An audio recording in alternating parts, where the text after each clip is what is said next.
jungle. मैं doctor S Khalid, मैं BMS graduate हूँ और शहर के शाही कटरे में मेरी क्लिनिक है, यहाँ पे प्रैक्टिस करता हूँ। भाड़े में लोगों को रहने के लिए किस तरह से रहने के लिए एडवाइस देंगे, और बच्चे हैं, छोटे छोटे बच्चे हैं जो घरों में अपने रूम को पैक करके सोते हैं, क्या वो बेहतर होता है? अगर रूम को पैक करके सोते हैं तो वो उनके लिए कितना फ़ायदेमंद और कितना नुकसानदेह है, कुछ बताएं। देखिए, ठंड का मौसम तो शुरू हो गया है और इधर एक हफ्ते से ठंड भी काफ़ी ज़्यादा बढ़ गई है। तो सबसे पहली चीज़ें हैं कि ठंड के मौसम में हमको ठंड से पूरी तरीके से बचना है।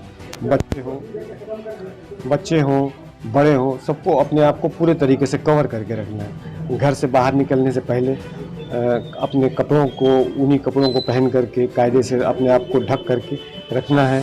ये ध्यान रखना है कि हम अगर ठंड का मौसम है तो नहाने के लिए भी गुनगुने पानी का इस्तेमाल करें, पीने के लिए भी हल्के गुनगुने पानी का इस्तेमाल करें, और खाने पीने का भी हमको क्योंकि ठंड के मौसम में जो बच्चे होते हैं, बच्चों की अभी इम्यून सिस्टम पूरे तरीके से डेवलप नहीं होता है, तो बच्चे जल्दी बीमार पड़ जाते हैं।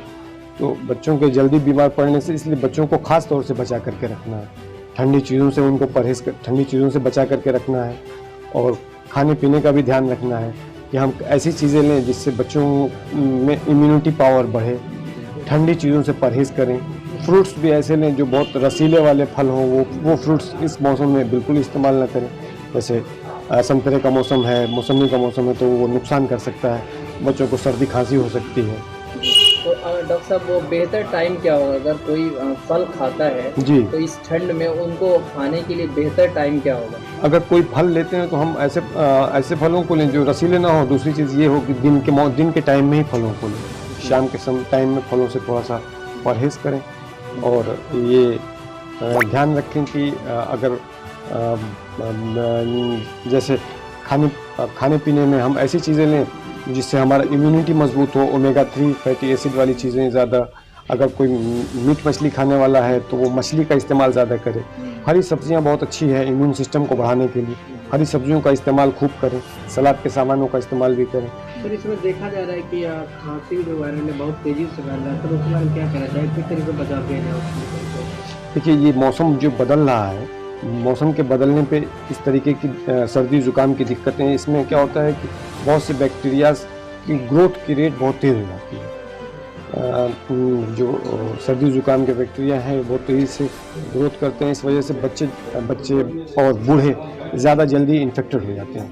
मौसम के बदलने से बच्चों में भी और बूढ़े लोगों में भी, और जिनको जो एलर्जिकल लोग होते हैं, जिनको मौसम के बदलने से या ठंड से या धुआं से, धूल से, गर्द गुबार से, तो ऐसे लोगों को बहुत जल्दी बीमार पड़ जाते हैं।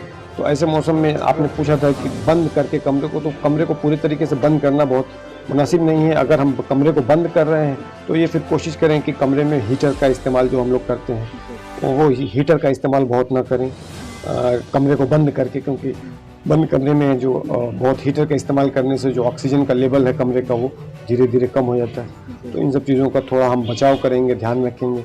अपने आप को खाने पीने में हरी सब्जियों का इस्तेमाल ज़्यादा करेंगे।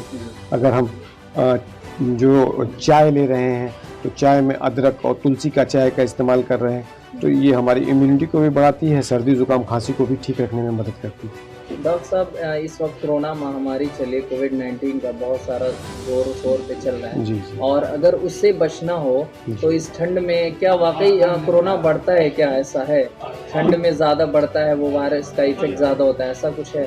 देखिए, कोरोना जब से अभी हमारे हिंदुस्तान में आया हुआ है, ये हमको लगता है दिसंबर से ही शुरुआत हुई है, केरल से हिंदुस्तान में दिसंबर शुरू हो गया है। लेकिन टाइम पे अभी कोरोना के लिए बहुत से जो WHO की गाइडलाइन आई है वो चेंज होती गई है। तो अभी हम ऐसा कुछ नहीं कह सकते कि ठंड में बढ़ता है। बीच में जब शुरुआत हुई थी तो ये हो रहा था कि गर्मी के टाइम में टेम्परेचर बढ़ेगा तो कोरोना कम होगा, लेकिन उस टाइम पे और पीक पे चल रहा था। तो ऐसा कुछ नहीं, तो अभी हम ऐसे इसके बारे में हमें पूरी डिटेल के बारे में नहीं बता पाएंगे। हाँ, लेकिन कोरोना से सबसे बचने का जो सबसे बढ़िया उपाय ये है कि हम अभी मास्क का इस्तेमाल करते रहें, सोशल डिस्टेंसिंग का इस्तेमाल करते रहें, और बाहर से आए कहीं से भी तो अपने हाथ को कायदे से धुलें, साबुन से धुलें, कायदे से साफ़ सफाई का ध्यान रखें।